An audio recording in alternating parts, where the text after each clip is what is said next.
Risk involve in banking business हामीले पढिरहेछौँ।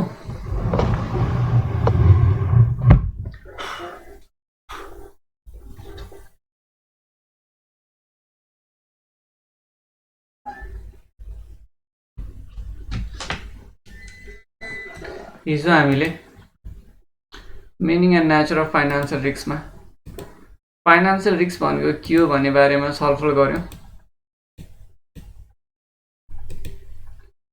त्यसमा यो फिगर पनि हेऱ्यौँ। फाइनेन्सियल रिस्क 3 किसिमको हामीले क्याटेगोराइज गऱ्यौँ। त्यसमा क्रेडिट रिस्क, लिक्विडिटी रिस्क र मार्केट रिस्क। नन फाइनेन्सियल रिस्कमा अपरेसनल रिस्क र बिजनेस रिस्क। रिपुटेसनल रिस्क चाहिँ फाइनेन्सियल र नन फाइनेन्सियल दुईटै कारणले हुन्छ ब्याङ्कलाई भन्ने बारेमा छलफल गऱ्यौँ। त्यसअनुसार हामीले क्रेडिट रिस्कको टाइप्समा पढेर सिद्धा थियो र क्रेडिट रिस्क योभन्दा अगाडि पनि हामीले पढेको हो। क्रेडिट रिस्क म्यानेजमेन्ट पनि त्यहाँ पढेको थियौँ। ग्रान्टिङ क्रेडिटको लास्टमै थियो, त्यो सेकेन्ड लास्ट लेक्चर हो। अब आज हामी market risk, liquidity risk, operational risk, business risk, reputational risk कति भ्याइन्छ पढ्दै जान्छ। यो सबै राखेको छु मैले हेर्दै जाउँ। फेरि दोहोरिन्छ इन्डिभिजुअली हामीले यो रिस्कलाई फेरि हेर्नुपर्छ। यहाँ 4वटा भयो, अर्को 2टा यही मार्केट रिस्क अन्तर्गतको 2टा कन्ट्री रिस्क र एउटा क्रेडिट रिस्क अन्तर्गतको कन्ट्री रिस्क भयो, अर्को करेन्सी रिस्क। यो 2टा चाहिँ फेरि हामीले इन्डिभिजुअली हेर्छौँ। इन्डिभिजुअली नै राखेको छ क्या, डिटेली पढ भनेर कोर्स अफ स्टडीमा। त्यसलाई कसरी म्यानेज गर्ने भन्ने अलिअलि डिस्कसन गर्छौँ। ब्याङ्कले के गर्न सक्छ त्यसलाई म्यानेज गर्न भन्नको लागि। अब क्रेडिट रिस्कको बारेमा हिजो हामीले डिस्कस गऱ्यौँ। टाइप्स अफ क्रेडिट रिस्कमा डिफल्ट रिस्क हुन्छ, पैसा नतिर्ने। कन्सन्ट्रेसन रिस्क, एउटा ग्रुपमा मात्र क्रेडिट कन्सन्ट्रेसन भयो भने त्यसले चाहिँ के छ, डाइभर्सिफिकेसन नभएर रिस्क जेनेरेट गर्छ। त्यो ग्रुपमा समस्या आउने बित्तिकै सबैमा समस्या आउँछ। एउटै कम्पनीको सबै इम्प्लोइलाई के गर्नु हुँदैन, ऋण दिनु हुँदैन। 3-4वटा 100जना छन् भने 4-5वटालाई दियो भयो, अर्कोले दिन्छ, अर्को ब्याङ्कले दिन्छ, अर्को ब्याङ्कले दिन्छ। त्यो भयो भने त्यो कम्पनी प्रब्लम आउँदाखेरि एकैचोटि सबैले हान्दैन, अनि एकैचोटि सबैले हान्दैन। त्यो यसो कुरा है। एउटा कम्पनीमा जागिर खान्छ 100जना मान्छे, एउटै ब्याङ्कले 100वटालाई के छ भन्दाखेरि ऋण दिएको थियो। यही कम्पनी समस्या आयो, यिनीहरूको अर्निङै समस्या आउँछ नि। अनि त्यसपछि के हुन्छ, 100जनाकै ऋण चाहिँ जोखिममा पर्यो। त्यो भने यसको एकदमै धेरै 5%, 5जनालाई दिने भने ठिक्क हुन्छ। अरू ब्याङ्कले अरू 20वटा ब्याङ्कमा जान्छ नि लिनलाई ऋण, के छ र छैनन् र ब्याङ्क छन्। त्यसको वेट हो। त्यसरी चाहिँ कन्सन्ट्रेसन नगर्ने भने हो। अर्को छ कन्ट्री रिस्क। कन्ट्रीको चाहिँ के छ भने पोलिसी चेन्ज हुँदा, गभर्मेन्टको पोलिसी चेन्ज हुँदा के छ भने ऋण लगाएले ऋण तिर्न सकेन। त्यस्तो खालको रिस्कलाई हामीले कन्ट्री रिस्क भनेर भन्छ। एक्सटर्नल रिस्क हो यसो। यो 2टा इन्टरनली जेनेरेट हुने भयो। यो पार्टिकुलर, यो पनि के छ भने एउटा पार्टिकुलर डिफल्ट रिस्क भनेको पार्टिकुलरसँग हेर्छौँ हामीले। कन्सन्ट्रेसन रिस्क भनेको पोर्टफोलियोसँग हेर्छौँ फेरि है। यो एउटा पार्टिकुलर लोन होल्डर, एउटा एकाउन्ट होल्डरले चाहिँ पैसा तिर्न सकेन, यो भनेको त डिफल्ट रिस्क चाहिँ त्यो भयो। कन्सन्ट्रेसन रिस्क भनेको ग्रुप अफ, एउटै इन्डस्ट्री होला, एउटैमा पर्ने ग्रुप अफ डेप्टरहरू, ऋण लगाएहरू भयो, चाहिँ पोर्टफोलियो रिस्क हो। त्यसपछि के छ भने कन्ट्री रिस्क भनेको चाहिँ एक्सटर्नल रिस्क भयो। त्यसरी चाहिँ हामीले क्रेडिट रिस्कलाई छुट्यायौँ। अब आज मार्केट रिस्क भनेको के हो र यसको चाहिँ टाइप्सलाई हेर्छौँ। त्यो क्रेडिट रिस्कको म्यानेजमेन्ट कसरी गर्न सकिन्छ भनेर अगाडि पनि पढ्यौँ हामीले, फेरि पढ्छौँ, भोलि पढ्छौँ है फेरि। क्रेडिट रिस्क, यसको टाइप्स, अनि यसको चाहिँ म्यानेजमेन्ट कसरी गर्ने भन्ने बारेमा फेरि भोलि पनि हेर्छौँ हामी। अब मार्केट रिस्कको बारेमा जाउँ। मार्केट रिस्क भनेको मार्केट फ्याक्टरको कारणले गर्दा ब्याङ्कलाई जोखिम हुने कुरा हो। मार्केट फ्याक्टरले के छ भन्दाखेरि हामीले हेर्दाखेरि चाहिँ demand and supply of capital हो मार्केट फ्याक्टर भनेको। जताबाट कुरा गरे पनि लास्टमा गएर त्यहीँ ठोक्किने। सरकारले पोलिसी चेन्ज गरिदियो, त्यो भएको कारणले गर्दाखेरि के भयो भन्दाखेरि बजारमा मनीको सप्लाई बढ्यो। त्यो भएपछि ब्याज दर घट्यो, मनीको सप्लाई घट्यो, त्यो भएपछि ब्याज दर बढ्यो। त्यही कुरा हुन्छ त्यहाँ। फाइनली के छ भने ब्याज दरमा गएर ठोक्किन्छ र त्यो ब्याज दर बढ्नु र घट्नुले चाहिँ ब्याङ्कलाई कस्तो असर गर्यो त्यो कुरा हो। ब्याङ्कको चाहिँ एसेट्सहरू भनेको सबै फाइनान्सियल एसेट्स हो। हामीले फाइनान्सियल एसेट्सलाई भ्यालुएसन कसरी गर्छौँ? त्यसको एक्सपेक्टेड फ्युचर क्यास फ्लोलाई डिस्काउन्ट गरेर प्रेजेन्ट भ्यालुमा ल्याउँछौँ।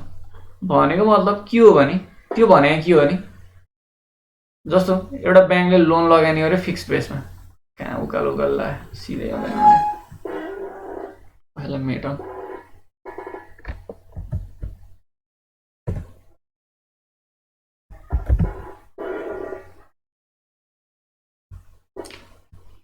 जीरो 1 2 3 4 5 इयर्ससम्म एउटा ब्याङ्कले के गर्यो भने 5 वर्षको एउटा लोन लगानी गर्यो, मानिलिउँ 1 करोड, एट द रेट के छ भने 15%।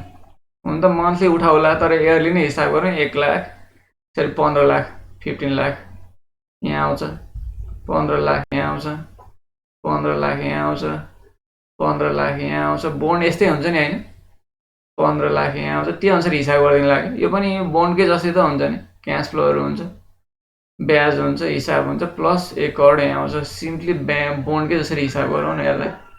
यो आज ब्याङ्कको यो क्यास आउटफ्लो हो, यति पैसा उसले लगानी गरिसकेपछि इन्फ्लो यसरी हुन्छ।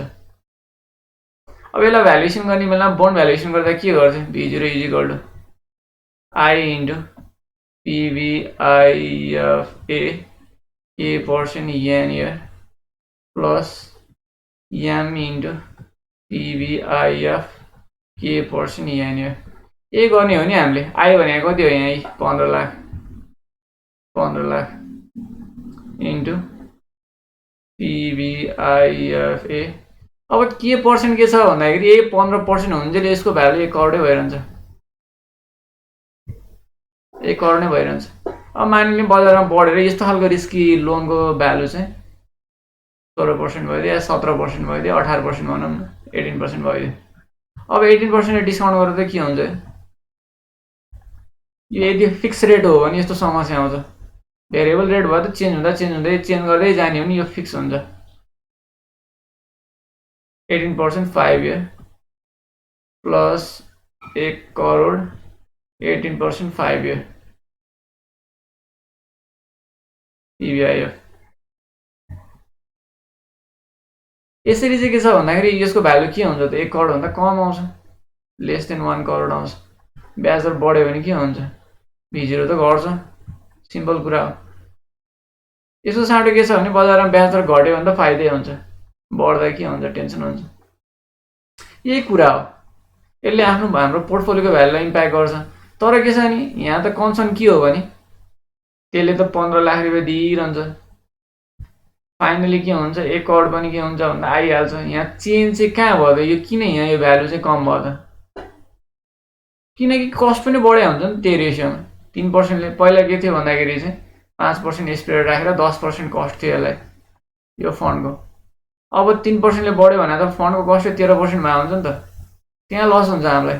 त्यही भएर पोर्टफोलियोको भ्यालु घट्यो। त्यो पोर्टफोलियोलाई भ्यालुएसन गरेर आज बेच्ने हो नि त, भ्यालु घट्छ। नबेचिकन आफैले होल्ड गर्ने हो भने के हुन्छ भन्दाखेरि चाहिँ 15%को 3%ले बढ्यो भने तिम्रो 3%ले के हुन्छ त? लसै हुन्छ त्यहाँ। किन? डिपोजिटरलाई त बढाएर दिनु पर्यो। डिपोजिटरले त 5 वर्षलाई लगानी गर्दैन, एकदम थोरैले गर्छ नि 5 वर्षसम्म डिपोजिट लिएर आएर त लगानी। त्यही ट्रस्ट कम्पनीहरूले मात्र गर्छन्। उनीहरूले चाहिँ के छ भने केही ट्रस्ट अमाउन्ट राखेको हुन्छ, त्यही ट्रस्टको अमाउन्टको ब्याजको दरले ब्याजले चल्ने के छ भन्दाखेरि चाहिँ ट्रस्टीहरू हुन्छ नि, ट्रस्ट अर्गनाइजेसनहरू, तिनीहरूले मात्र हो त्यो लामो समयसम्म पैसा राख्ने। अर्को भनेको इन्सुरेन्स कम्पनीबाट पनि कमर्सियल ब्याङ्कले लामो समयको लागि पैसा ल्याउँछ। इन्सुरेन्स कम्पनीले लगानी गर्नलाई कमर्सियल ब्याङ्कले दिन्छ कि पैसा। इन्सुरेन्स कम्पनीसँग चाहिँ लामो समयको पैसा हुन्छ। या ब्याङ्कहरूले पनि के छ भन्दाखेरि पेन्सन फन्डहरू म्यानेज गरेको छ, प्रोभिडेन्ट फन्डहरू म्यानेज गरेको छ भने त्यतिखेर पैसा ब्याङ्कसँग नै टन्नै लामो समयको हुन्छ। किन? मैले एउटा पोलिसी किनेँ भने मैले त 20 वर्ष 30 वर्ष 35 वर्षसम्मको, मेरो त 35 वर्ष पोलिसी छ, 35 वर्षसम्म पैसा बुझाइ गर्छु। आएको है गर्छ, त्यो बेलासम्म ढुक्क छ इन्सुरेन्स कम्पनीलाई। उसले त के छ 10-15 वर्षको लागि नै लगानी गर्ने हो, त्यतिखेर होला होइन। तैपनि के छ भने ब्याज दरमा चेन्ज हुँदाखेरि त्यसमा पनि इम्प्याक्ट गर्छ। त्यो भएको कारणले गर्दाखेरि के छ भने मार्केटसँग एसोसिएटेड भएर मार्केटको ब्याज दरले इम्प्याक्ट गर्छ ब्याङ्कलाई। त्यो अब यहाँ घट्दा त समस्या थिएन, यसलाई फिक्समा बेच्दाखेरि बढ्दाखेरि के भयो भन्दाखेरि चाहिँ समस्या भयो। त्यही भएर हामी सेफ कसरी बस्न सकिन्छ त्यो हेर्छौँ हामीले। यो चाहिँ यो च्याप्टरमा होइन कि हामीले सेकेन्ड लास्ट च्याप्टर चाहिँ एसेट्स एन्ड लायबिलिटिज म्यानेजमेन्ट, त्यहाँ फन्डिङ ग्याप हेर्छौँ। अलिअलि यहाँ पनि छ क्या अरे तलपट्टि म्यानेजमेन्ट रिस्क म्यानेजमेन्टमा मैले राखेको छु अलिअलि है। त्यो एसेट्स एन्ड लायबिलिटिज म्यानेजमेन्ट कमिटीले गर्ने कुरा हो त्यो गर्छ। त्यो चाहिँ ब्याक एन्डको अगाडिपट्टि त टोटल सममा आउँदैन नि त। हामी एउटा ब्रान्चमा बसेर लोन लगानी गरिरहेछौँ, एउटा ब्रान्चमा बसेर डिपोजिट कलेक्ट गरिरहेछौँ, यो थाहा हुँदैन कति पैसा ब्याङ्कले लगानी गरिरहेछ, कति पैसा ब्याङ्कसँग पैसा छ भन्ने थाहा हुँदैन। तर पछाडि बसेकाहरूसँग त समरी फिगर आउँछ, ब्याक अफिस काम गर्नेहरूलाई त यति पैसा आज लगानी भएको छ, यति पैसा गएको छ, यति पैसा लिक्विडिटी चाहिएको छ, यहाँ समस्या छ भन्ने कुरो सबै थाहा हुन्छ। तिनीहरूले पछाडि बसेर सर्वेलिङ पनि गरिरहेको हुन्छन् होइन। अब तिनीहरू काम हो त्यस्तो खालको रिस्क म्यानेज गर्ने। यसलाई मैले मेट्दिएँ, यहाँ लेखेका टेक्स्टहरू फेरि एकचोटि हेरौँ। मार्केट रिस्क भनेको एउटा इन्ट्रेस्ट रेट रिस्क भयो, अर्को करेन्सी पनि हो है, करेन्सीको भ्यालु पनि घट्ने बढ्ने हुन्छ नि बजारमा, त्यसले पनि असर गर्छ, त्यो पनि हेर्छौँ हामी। Market risk is the risk of losses due to the change in financial market affecting an institutional overall performance. For bank, market risks represent the risk of loss of on or off balance sheet position that arise from the movement in market price. अब के छ तलपट्टि हेर्छौँ, on balance seat र of balance seat भनेर थाहा छ तिमीहरूलाई? कतिजना निशा मात्रै त होला नि, के अरे सविता मात्रै त होला नि। अन ब्यालेन्स सिट भनेको ब्यालेन्स सिट आइटमै भएको, अफ ब्यालेन्स सिट पनि हुन्छ क्या, यसले पनि इम्प्याक्ट गर्छ। ब्याङ्कमा त अफ ब्यालेन्स सिट पनि हुन्छ, जस्तो लोन कमिटमेन्ट, रिभल्भिङ लोनहरू हुन्छ नि, त्यसमा उसले चाहिँ के छ यो वर्ष 500 करोडको रिभल्भिङ लोन कमिटमेन्ट गरेर बसेको छ होइन। तर अहिले कमिटमेन्ट गरेकाहरूले सबै पैसा लगाएको छैन, 400 करोड मात्रै गएको छ भने त हाम्रो लोन के अरे एसेट्स त 400 करोडमा देखिन्छ, तर रिस्क त 100 करोडमा नै हुन्छ। किन जुनसुकै टाइममा उसले के गर्छ झिक्न सक्छ, समस्या परेला पुत्तै झिकिहाल्छ उसले त पैसा।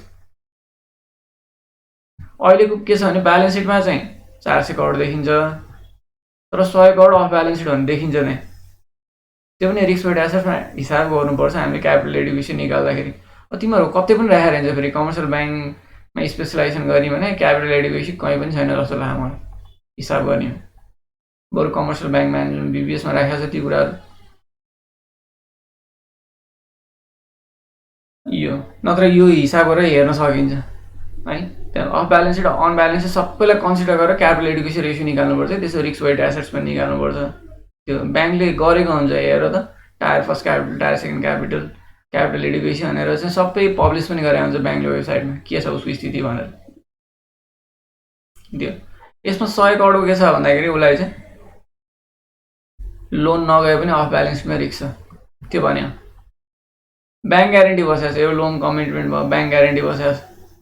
यसपालि के छ भने सबै हिसाब गर्दा के छ भन्दाखेरि 1000 करोडको ब्याङ्क ग्यारेन्टी गएको रहेछ। यो ब्याङ्क ग्यारेन्टी त लोनै होइन, यसले तिरेन भने म तिर्दिन्छु भने ग्यारेन्टी मात्रै बस्यो। अब लोन नगएसम्म त ब्यालेन्स सिटमा देखिँदैन, भयो नि 1000 करोडको रिस्क त छ नि त्यहाँ। यसबाट आम्दानी टन्नै हुन्छ, फेरि बिना काममा पैसा पाउँछन् यिनीहरूले। ब्याङ्क ग्यारेन्टी चार्ज गम्मै आउँछ, तर अब यहाँ जोखिम पनि छ, उसले तिर्दैन भने त तिर्नु पर्यो आफूले। त्यो उनीहरूको के छ भन्दाखेरि घर जग्गा पैसा के छ धितोमा त बसेको हुन्छ, त्यो त उनीहरूको पैसा हो। धितोको पैसालाई त हामीले हाम्रो पैसा भन्न मिल्दैन। क्यास छ भने सम्भव भन्छ ब्याङ्कले, क्यासलाई चाहिँ क्यास डिपोजिट गरेको छ भने त्यसलाई डिपोजिटमा राख्छ, त्यसलाई एफडी बनाएर अनि के छ भने त्यसको चाहिँ एफडी भएपछि लोन त देखियो, के अरे क्यासतिर एसेट्स पनि आयो, डिपोजिटतिर लोन पनि देखियो, ब्यालेन्स सिटमा गयो। अनि तै पनि त्यसको ब्याङ्क ग्यारेन्टी छ नि त, फेरि त्यसको सेक्युरिटी अन्ततिर गयो, त्यो पनि एउटा खालको लोनै हो, ग्यारेन्टी बस्दैको। तर त्यो चाहिँ ब्यालेन्स सिटमा देखिँदैन। त्यो भनेको हामीले stand by letter of credit bank guarantee पढ्छौँ मजाले ट्रेड फाइनेन्समा है। त्यो भनेको के हो, कस्ता किसिमका हुन्छ, के हुन्छ, पार्टीहरू कसरी इन्भल्भ हुन्छ, ट्रेड कसरी हुन्छ, इन्टरनेसनल ट्रेड, फरेन एक्सचेन्ज कसरी डिटर्माइन हुन्छ, त्यो सबै छ त्यहाँ हेर्छौँ हामी। त्यसले पनि के छ भन्दाखेरि चाहिँ ब्याङ्कको रिस्कको पोजिसनलाई इम्प्याक्ट गर्छ। त्यस्तो हुन्छ। मैले एउटा कुरा अहिलेबाट सम्झाएँ तर अहिले भन्ने टाइम होइन, त्यो त्यतिखेर ट्रेड फाइनेन्समै पढाउँला। योसँग एसोसिएट भएर कस्तो रिस्क क्रिएट भएको थियो नेपालमा, हिमालयन ब्याङ्क र ब्याङ्क अफ काठमाडौँ, यो दुईवटा ब्याङ्कलाई चाहिँ एकचोटि चाइनिज कम्पनीले चाहिँ धोका दिएको थियो। अहिले भर्खर मुद्दा लडेर जितेका छन्। ठुलै पैसा समस्या आयो, नेपाल सरकारले ग्यारेन्टी माग्छ कि कन्ट्र्याक्ट गर्ने बेलामा, अनि त्यसपछि हिमालयन ब्याङ्कसँग ग्यारेन्टी बसेर त्यो चाइनिज कम्पनीले त्यो कन्ट्र्याक्ट पाएर राम्रोसँग काम नगरेर सरकारले त्यो ग्यारेन्टी जफत गर्न लागेको बेलामा समस्या परेको थियो। चाइनिज ब्याङ्कसँग काउन्टर ग्यारेन्टी बसेको थियो, चाइनिज ब्याङ्कले पनि हात उठाइदियो, अनि चाइनिज ब्याङ्कसँग मुद्दा लडेर अहिले पैसा लिएर आउला।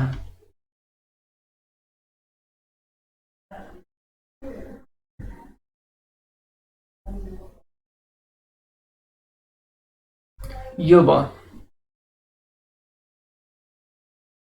होइन। त्यसपछि अझै हेरौँ, यहाँ अरू कुरा छ। For institution that are active in capital market risk expand to include the risk of loss in the banks trading book. अब यो माथिको चाहिँ मैले आफ्नै ब्याङ्कको पोर्टफोलियो, लोन पोर्टफोलियोको कुरा गरेँ होइन। अब ट्रेडिङ बुक पनि हुन्छ नि ब्याङ्कको, थाहा छ कि नै? ब्याङ्कले त के गर्छ, एक्टिभली सेयर मार्केटमा लगानी गर्छ, बन्ड मार्केटमा लगानी गर्छ, किन्ने बेच्ने गरिरहन्छ। ब्याङ्कको ट्रेडिङ बुक पनि हुन्छ है, due to variation in equity price. अब ट्रेडिङ भनेपछि फरेन एक्सचेन्ज ट्रेडिङ पनि है, कमोडिटीमा पनि कहिले काहीँ लगानी गर्छन्, नेपालमा त छैन, बाहिर गर्छन्, कमोडिटी कन्ट्र्याक्टहरू हुन्छ त्यो। Other factor those values are set in the market. तिनीहरूलाई के गर्छ भन्दाखेरि चाहिँ फाइनेन्सियल रिस्कले इम्प्याक्ट गर्छ। त्यो भनेको फरेन एक्सचेन्जको मूल्य पनि घट्ने बढ्ने हुन्छ, इक्विटीको प्राइसको पनि घट्ने बढ्ने हुन्छ। यसमा लगानी गरे हुन्छ नि त ब्याङ्कले, अर्का कम्पनीको सेयर पनि उठाए हुन्छ, घट्या बेला किन्ने बढ्या बेला बेच्ने गरिरहेको हुन्छ। ब्याङ्कले ट्रेडिङ गर्छ, उसमा पैसा छ के अन्त, के नि के त गर्नु पर्यो। फरेन एक्सचेन्ज पनि उठाइरहेको हुन्छ, राष्ट्र ब्याङ्कसँग किनेर लिएर नि यता बेच्ने गरिरहेको हुन्छ। या यिनीहरूसँग किन्ने यिनीहरूलाई नै बेच्ने नि गर्छ। अहिले यो रेमिट्यान्स कम्पनी छ नि, तिनीहरूसँग डलर धेरै हुन्छ, उनीहरूले डलर लिएर आउँछन्, कमर्सियल ब्याङ्कसँग साट्ने। कमर्सियल ब्याङ्कहरूले पनि के छन्, रेमिट्यान्स कम्पनी चलाएर बसेका छन्। अब त्यो डलर होल्ड गरेर बसेको छ, केही न केही ट्रान्जेक्ट त हुन्छ, सबै त हुँदैन। उनीहरूले पनि छिटो छिटो नै राफसाफ गर्छन्, भयो भने ट्रान्जेक्टमा त हुन्छ नि पैसा। तिमीले पसल चलाउने हो भने त्यो पसलमा केही न केही सामान त लिएर राख्नु पऱ्यो। फरेन एक्सचेन्जको ट्रेडिङ गर्यो भने केही न केही सामान फरेन एक्सचेन्ज लिएर राख्नु पऱ्यो। अब के छ भन्दा त्यो राखेको छ भने त्यतिखेर त्यो फरेन एक्सचेन्जको मूल्य घट्ने बढ्ने हुँदा त्यसले पनि रिस्क क्रिएट गर्छ। अब त्यसमा पनि प्रफिटेबल सिनेरियोमा बस्नु पऱ्यो ब्याङ्कले। अब घट्दैछ बढ्दैछ हेरेर, बढ्दैछ त्यो फरेन एक्सचेन्जको मूल्य भने होल्ड गर्दै जानु पऱ्यो, प्रफिटेबल हुन्छ। घट्दैछ भने लाग्यो भने घटाउँदै जानु पऱ्यो, जिरो सकेसम्म कम होल्ड गर्नु पऱ्यो। नत्र होल्ड गरेर बस्यो, भोलि घट्दै भने टेन्सन हुन्छ। त्यो कमोडिटी प्राइस पनि त्यही नै, कमोडिटी गोल्ड सिल्भरको कुरा हो। Other factor those values are set in the market. त्यसपछि market risk refer to the possibility that banks investment in securities might fail to deliver the return expected or the securities might fall in the value. त्यही कुरा हो यहाँ मैले भनेको कुरा। यसलाई पनि इम्प्याक्ट गर्छ। त्यो ब्याङ्कले फन्डिङ क्या म्यानेजमेन्ट गर्छ होइन, ब्यालेन्स सिट अफ ब्यालेन्स सिटको कुरालाई त्यसरी म्यानेज गर्नु खोज्छ। Recording stopped. Recording in progress. गर्छ। अदरवाइज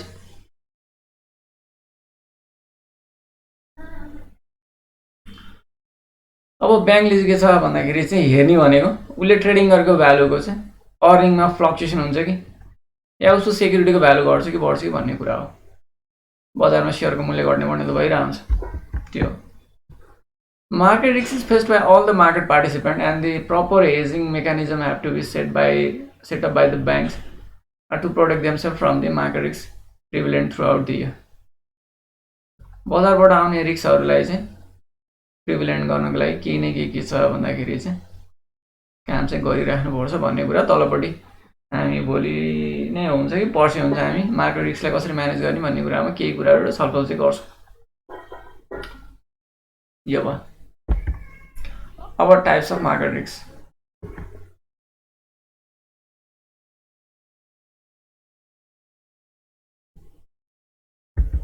फर्स्टमा इक्विटी रिस्क। इक्विटी रिस्क भनेको इक्विटीको भ्यालुमा, स्टकको भ्यालुमा भनेको ब्याङ्कको के छ भने ट्रेडिङ सेक्युरिटिजको पोर्टफोलियो हुन्छ नि, त्यसमा इक्विटीको पोर्सन सिग्निफिकेन्ट हुन्छ, किनकि धेरै नाफा इक्विटीमा हुन्छ। बन्डमा खासै बन्डको भ्यालु फ्लक्चुएसन पनि हुँदैन। त्यही पनि के छ भन्दाखेरि चाहिँ आफैले लोन पनि दिइरहेकै हुन्छ ब्याङ्कले चाहिँ के छ भने अरू कम्पनीको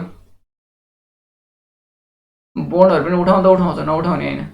सरकारी ऋणपत्र पनि उठाउँछ, गभर्मेन्ट बोन्डहरू पनि उठाउँछ, सेयर पनि उठाउँछ ब्याङ्कले पनि सेयर किन्छ। त्यस्तो हुन्छ है। अब ब्याङ्कको पोर्टफोलियोमा सेयरको मूल्य सिग्निफिकेन्टली छ है। एउटा ब्याङ्कको चाहिँ हेर्दाखेरि 2500 करोडको सेयरको मूल्य रहेछ। अब त्यसको त के हुन्छ भन्दा नेप्से इन्डेक्स जस्तै कहिले घट्ने कहिले बढ्ने भइरहेको हुन्छ। तिमीहरूले डिम्याट खाता खोलेर सेकेन्डरी मार्केटमा ट्रेडिङ गर्न थाल्यो, अनि त्यो खाताको अनलाइनमा गएर हेर त कहिले बढिरहेको हुन्छ कहिले घटिरहेको हुन्छ, कहिले बढिरहेको हुन्छ। आफ्नो इन्डेक्स पनि निकाल्छ, पर्सनल इन्डेक्स दिइरहेको हुन्छ त्यसले। नेप्सेमा कहिले बढ्ने कहिले घट्ने हुन्छ नि, त्यो वेटेड एभरेजको आधारमा त घट्ने बढ्ने हो। त्यस्तै हाम्रोमा पनि त्यही घटे अनुसारको त के हुन्छ, ठ्याक्कै रिफ्लेक्ट भइहाल्छ। बढायो बेलामा बढेर आउँछ, घटायो बेलामा घट्छ, त्यहाँ पनि देखिन्छ। त्यस्तै के छ, घट्ने बढ्ने यहाँ नि भइरहन्छ, ब्याङ्कमा नि घट्ने बढ्ने भइरहन्छ। त्यही कुरा स्टक इन्डेक्सेस, स्टक प्राइससँग चाहिँ के छ भने घट्ने बढ्ने भोलाटिलिटी हुन्छ, त्यो घट्ने बढ्ने भइरहन्छ। त्यही अनुसार के हुन्छ भन्दा बढ्दा त मजै हुन्थ्यो। आज 2500 करोडको थियो, भोलि 2502 करोड भयो त ओहो 2 करोड नाफे भयो भन्ने हुन्थ्यो। घट्दै भन्दा टेन्सन हुन्छ। फेरि बजारमा त बढ्ने मात्र भन्ने हुँदैन, घट्ने बढ्ने भइरहन्छ। त्यो कुरा उसले एक्टिभली ट्रेडिङ गर्छ कि प्यासिभली ट्रेडिङ गर्छ त्यो कुरा हो। र यसको के छ भने ट्रेडिङ गर्दाखेरि भएको फाइदा पनि एडजस्ट गर्नुपर्छ पछि इन्कम स्टेटमेन्टमा। अनि फेरि के छ भने आज त्यो पोर्टफोलियोको भ्यालु कति छ, किन्दा कति भएको थियो, त्यो हिसाब गरेर नाफा घाटा नै हेर्नुपर्छ। नाफा भयो रियलाइज गर्दैन, घाटा भयो रियलाइज गरिहाल्नु पर्यो, किनकि त्यसले ट्याक्स सेभिङ गर्छ। त्यो पनि हुन्छ। अब अर्को छ इन्ट्रेस्ट रेट रिस्क। मैले अघि भनेको थिएँ धेरै कुरा गरेको थिएँ इन्ट्रेस्ट रेटमा। इक्विटी रिस्क पनि छ, इन्ट्रेस्ट रेट रिस्कै हो। भयो नि इक्विटीलाई छुट्टै बन्डलाई छुट्टै भनेर ट्रेड गर्नु मात्रै खोज्यो। बजारको सेयरको मूल्य पनि के छ, बजारमा भएको ब्याजले इम्प्याक्ट गर्छ। बजारमा लिक्विडिटीको सप्लाई एकदमै बढी भएको बेलामा, ब्याङ्कहरूसँग पैसा प्रशस्त भएको बेलामा इक्विटीको प्राइस स्मार्ट, सेयर मार्केटको इन्डेक्स माथि गएको हुन्छ। सबैसँग पैसा हुन्छ, सबै लगानी गर्ने कहाँ त्यही सेयर मार्केटमा माथि गएको हुन्छ। पैसा नभएको बेला पैसा भन्दा भएको मान्छेले सेयर बेच्नु पर्यो, कसैले किन्दैन, त्यतिकै घट्छ। त्यो सेयरको फर्म रिलेटेड इन्फर्मेसनले इम्प्याक्ट नगरे पनि त्यतिकै पनि घट्छ। त्यो पनि इन्ट्रेस्ट रेट रिस्कै हो हुन चाहिँ है। खालि हामी इक्विटी रिस्क भनेर राख्यौँ मात्र। यो इन्ट्रेस्ट रेट रिस्क भनेको चाहिँ यहाँ यसले गर्न लागेको रेट सेन्सिटिभ एसेट्स र इन्ट्रेस्ट सेन्सिटिभ एसेट र इन्ट्रेस्ट सेन्सिटिभ लायबिलिटिजको कुरा हो। यो पछि हामी गर्छौँ। यो हिसाब पनि छ, यसको राम्रै हिसाब पनि छ, तर तिमीहरूलाई हिसाब राखेकै रहन्छ, थ्योरीमा मात्र सोधिरह, तर हिसाब पढाउनु पर्दैन। भयो भने 1-2टा चाहिँ गर्नुहोस् होला यसको चाहिँ, अरू कुनैको पनि नगरायो नि। रेट सेन्सिटिभ एसेट र रेट सेन्सिटिभ लायबिलिटिज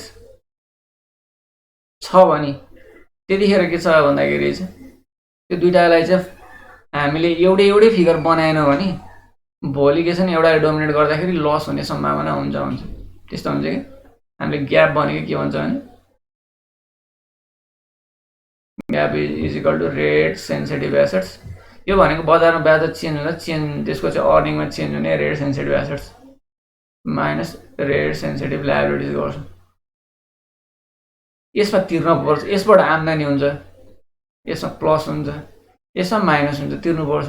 यो दुईटा बराबर भएको बेलामा बजारमा 2%ले चेन्ज हुँदाखेरि यसमा नि 2%ले चेन्ज हुन्छ, यसमा 2% चेन्ज हुन्छ, बराबर हुन्छ यसको इम्प्याक्ट।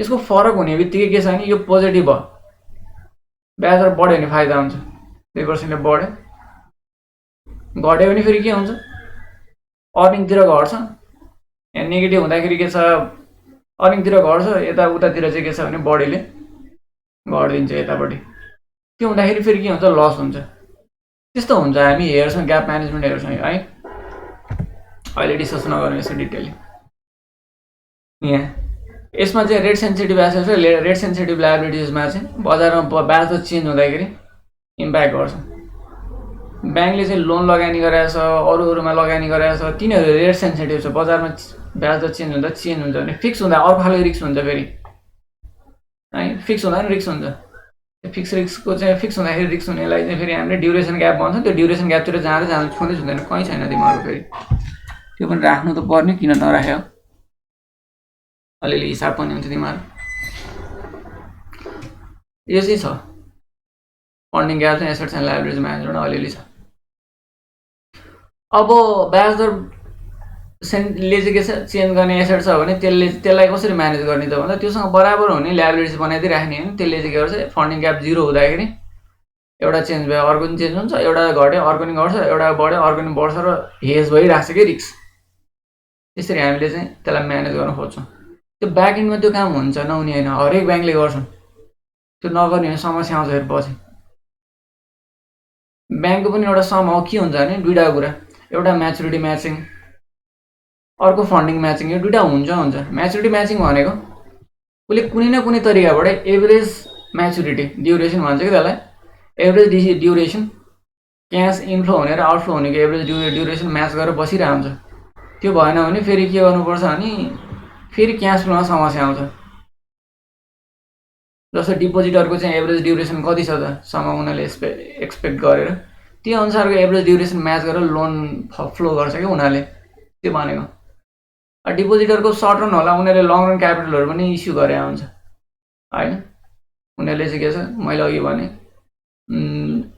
इन्सुरेन्स कम्पनीबाट 10 वर्ष 15 वर्ष 20 वर्षको लोन ल्याए हुन्छ उनीहरूले त्यसलाई लिएर आएर लोनमा यता आफ्नो लोनमा कन्भर्ट गर्ने हो त्यो भयो भने उनीहरूलाई म्याचिङ गर्न सजिलो हुन्छ किन लोन त प्रायः धेरै समयको लागि हुन्छ 5 वर्ष 10 वर्ष कम्तीमा नि 1 वर्ष कसैले 10 दिनको लागि लोन त लिँदैन तर डिपोजिट त 10 दिनको लागि नै हुन्छ नि त्यही भएर एभरेजमा चाहिँ के हुन्छ डिपोजिटको ड्युरेसन म्याचुरिटी एकदम छिटो हुन्छ भने लोनको म्याचुरिटी ढिलो हुन्छ त्यो दुईटालाई पनि म्याचिङ गर्न खोज्छ ब्याङ्कले पछाडिबाट एभरेजमा त्यो नगर्दाखेरि समस्या आउँछ एभरेजमा पुरै म्याचिङ गर्न सक्यो भने पोर्टफोलियो ब्याङ्कबाटै जेनेरेट भएको क्यासलाई मिट गरिराख्छ कि त्यो त्यसरी हुन्छ कि भएन भने अन्तबाट खोज्नु पऱ्यो फेरि त्यसको कस्ट लाग्छ त्यो कुरा हुन्छ त्यहाँ लिक्विडिटीको समस्या हुन्छ त्यहाँ त्यो कहिलेकाहीँ ओभर लिक्विडिटी भइदिन्छ कहिलेकाहीँ अन्डर भइरहन्छ त्यो म्याचिङ गरिरह्यो भने ठिक्क भइरहन्छ त्यसलाई म्याचिङ गर्छ ब्याङ्कले पछाडि बसेर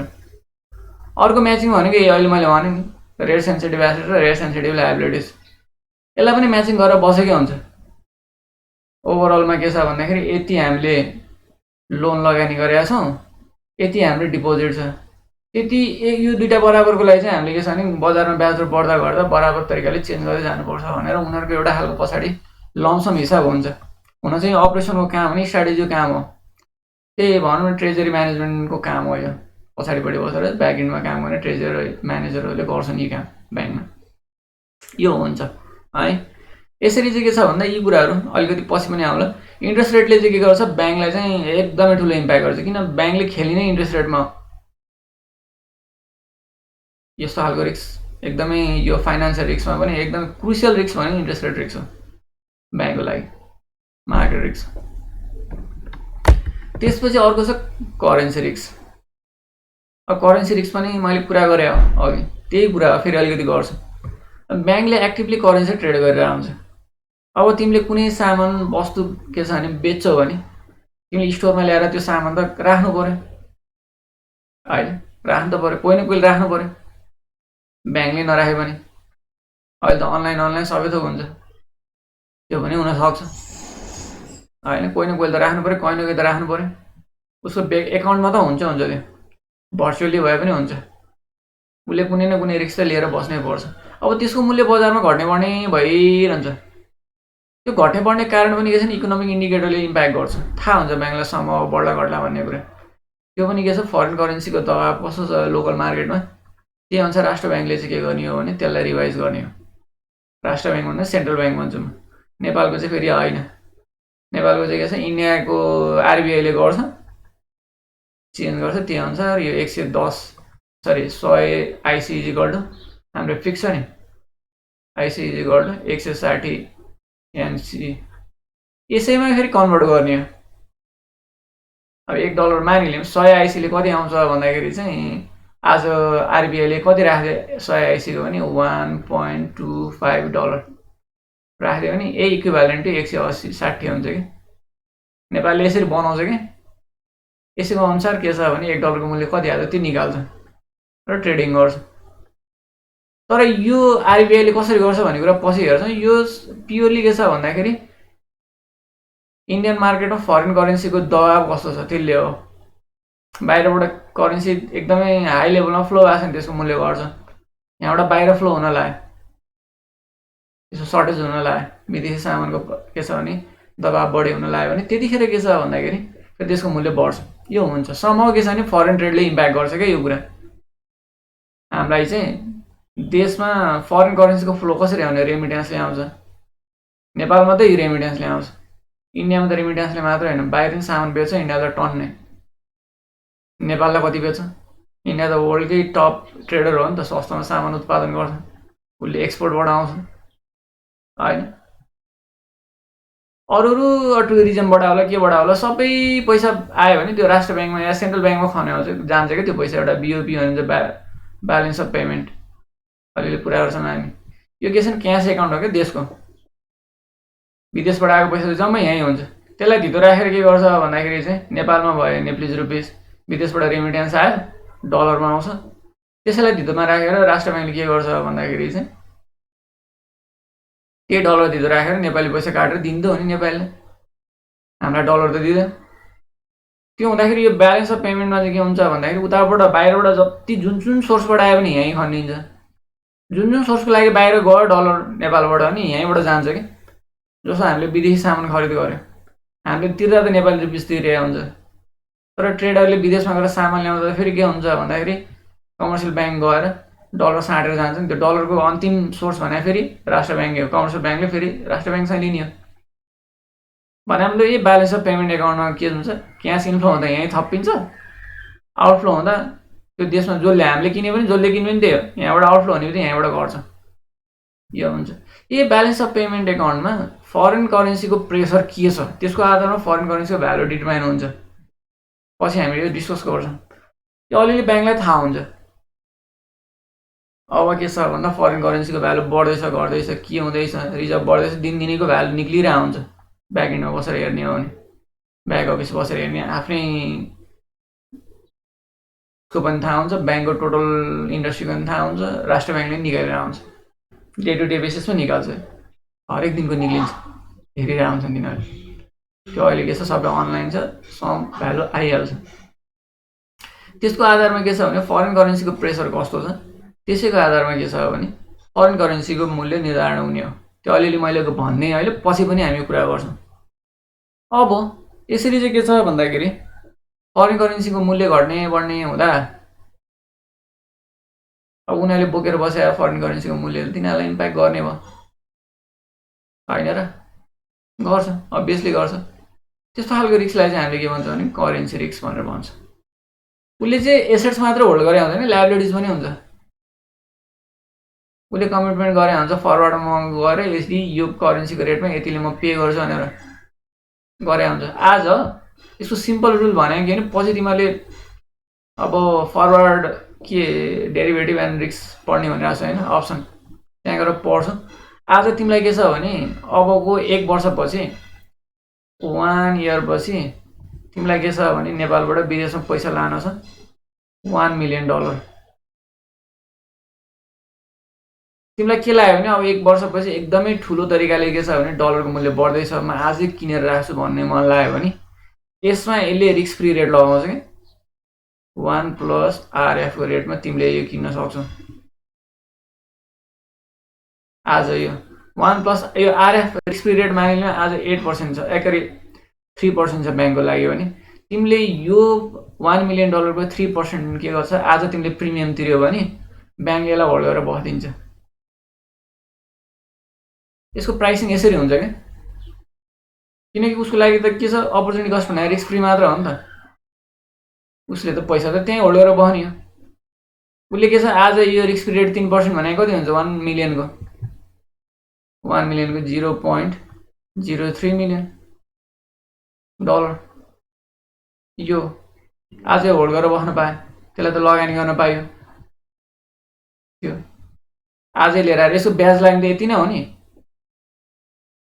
उसले त्यो अपर्च्युनिटी कस्ट हेर्छ क्या, त्यो 0.03 million तिमीले चाहिँ डलर के गर्दै, यो 30,000 हुन्छ होला सायद। $30,000 तिमीले के गरिदियो भन्दाखेरि चाहिँ ब्याङ्कलाई दियो भने उसले 1 million चाहिँ अब 1 वर्षपछि आजको रेटमा म तँलाई दिन्छु भनेर कमिट गरिदिन्छ। $1 million 15 करोड। त्यसको लागि तिमीले के गर्नु पर्यो, 15 करोडको ब्याज त आजै दिनु पर्यो। त्यही हो कुरा, अरू कुरो केही छैन। 15 करोडको एकदमै मिनिमम रिस्क फ्रीको ब्याज चाहिँ तिमीले दिनु पर्यो। उसले बेच्छ, त्यसरी बेचिरहेको हुन्छ कि त्यो। त्यसरी के छ, लायबिलिटिज पनि हुन्छ उसको। लिनुपर्ने मात्र होल्डिङ गरेको एसेट्स मात्र होइन, लायबिलिटिज नै हुन्छ ब्याङ्कको भन्नु खोज्यो अब। तिर्नुपर्ने नै हुन्छ फरेन करेन्सी। अब त्यतिखेर सिग्निफिकेन्टली बढ्यो। ब्याङ्कले त त्यो त हेर्नु पर्यो, तिर्नुपर्ने छ नि त आफूले। लिनुपर्ने तिर्नुपर्ने मिलाउनु पर्यो नि त्यहाँ, त्यतिखेर पाउनु पर्ने नि हुनु पर्यो। फेरि त्यति नै कहीँ उसले पनि त्यसरी टाइअप गर्नु पर्यो। आउने र जाने ठ्याक्क मिलाएर बस्यो त आनन्द भयो। के छ, $30,000 त गम्मै खान पायो। अब भएन र के छ भन्दाखेरि 10%ले के हो, महँगो भइदियो भने त गयो नि त 7% त फेरि गएन। त्यो त हेर्नु पर्यो। त्यसको लागि फरेन करेन्सी स्वापहरू किन्ने, अनि त्यसपछि फरवर्डमा के छ भने कन्ट्र्याक्टहरू गर्ने फरेन करेन्सी मार्केटबाट, त्यस्तो काम गर्छ ब्याङ्कले। अहिले किनेर राख्छ, या कोहीसँग कुनै के छ भन्दाखेरि यसरी नै कसैलाई बेच्नु परेको हुन्छ, कसैलाई के छ विदेशबाट नेपालमा चाहिँ पैसा त्यतिखेर नेपाली रुपिस ल्याउनु परेको हुन्छ, त्योसँग चाहिँ के छ भने आजको रेटमा उसले टाइअप गरेर मिलाउनु खोज्छ कि त्यो ब्याङ्कले। नमिलाए जति उसले के गर्छ भने अर्को अल्टरनेटिभ वेबाट आज किनेर राख्ने कि होल्ड गर्ने हो कि के गर्ने हो, त्यो गरेर बस्छ टाइप गर्न नसके जति। त्यसरी चाहिँ के छ भने यो रिस्क पनि हामीले यसरी कन्ट्री के छ करेन्सी रिस्कले पनि के छ इम्प्याक्ट गर्छ। अर्को कमोडिटी रिस्क। अब ब्याङ्कले सुन चाँदी पनि होल्ड गरेर बसेको हुन्छ। सुन चाँदी किन्ने बेच्ने ब्याङ्कले गरिरहेको हुन्छ। किन्ने बेच्ने गर्दाखेरि उसलाई फाइदा हुन्छ। यो लाइन गयो क्या,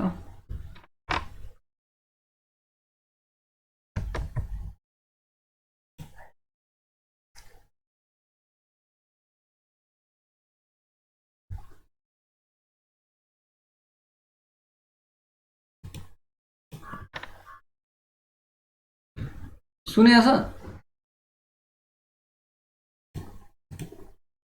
ए सविता,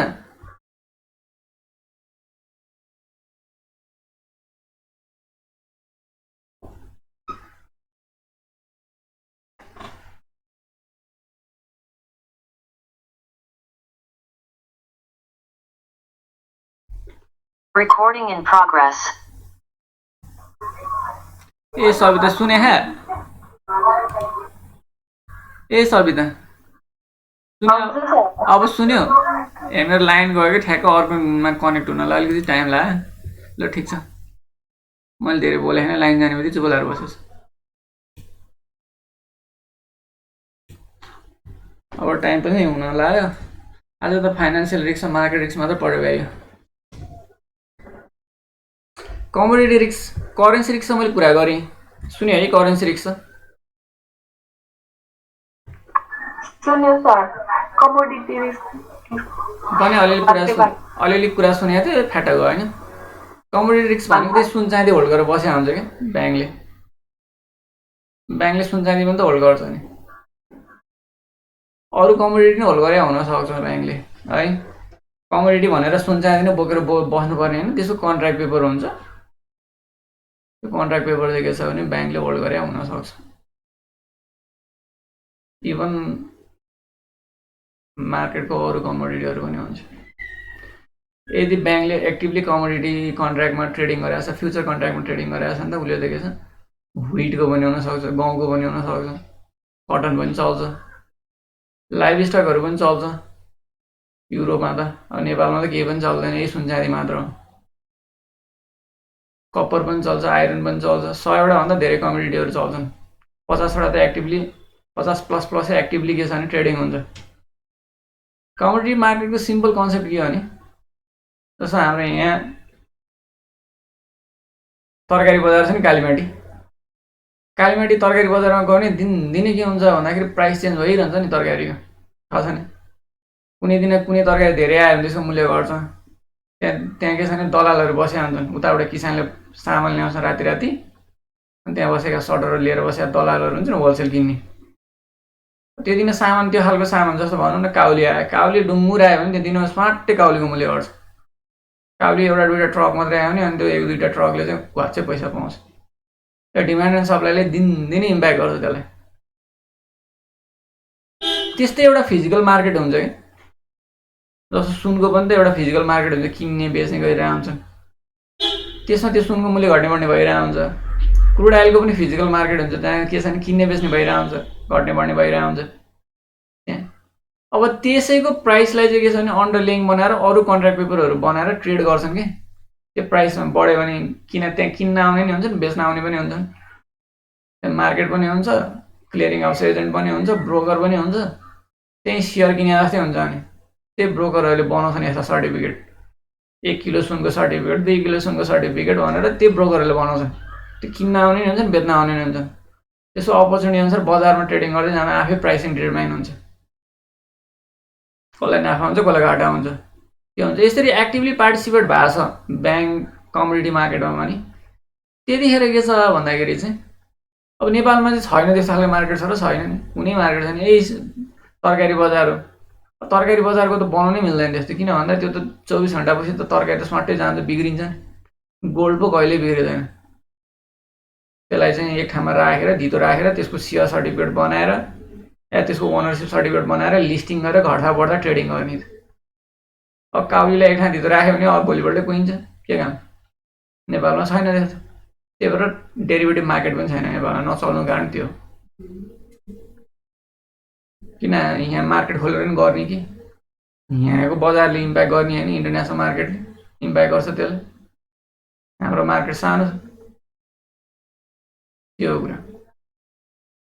त्यही कुरा कमोडिटी रिस्क भनेको त्यो कुरा हो है। यदि सुनचाँदीमा लगानी गरेको छ ब्याङ्कले या अरू कमोडिटी कन्ट्र्याक्टहरूमा लगानी गरेको छ, बजारमा त्यो कमोडिटीको प्राइस घट्ने बढ्ने हुन्छ। त्यो कारणले गर्दा उसको पोर्टफोलियोमा इम्प्याक्ट गर्छ, उसको भ्यालुमा इम्प्याक्ट गर्छ भने त्यसले रिस्क क्रिएट गर्यो, सिम्पल कुरा हो। त्यसलाई पनि म्यानेज गर्नु पऱ्यो, त्यसलाई पनि हेर्नु पऱ्यो कसरी गर्ने भन्ने कुराहरू पछि हामी हेर्छौँ। के गर्ने, अर्को रिस्क पढ्ने कि छोड्ने आज यतिकै?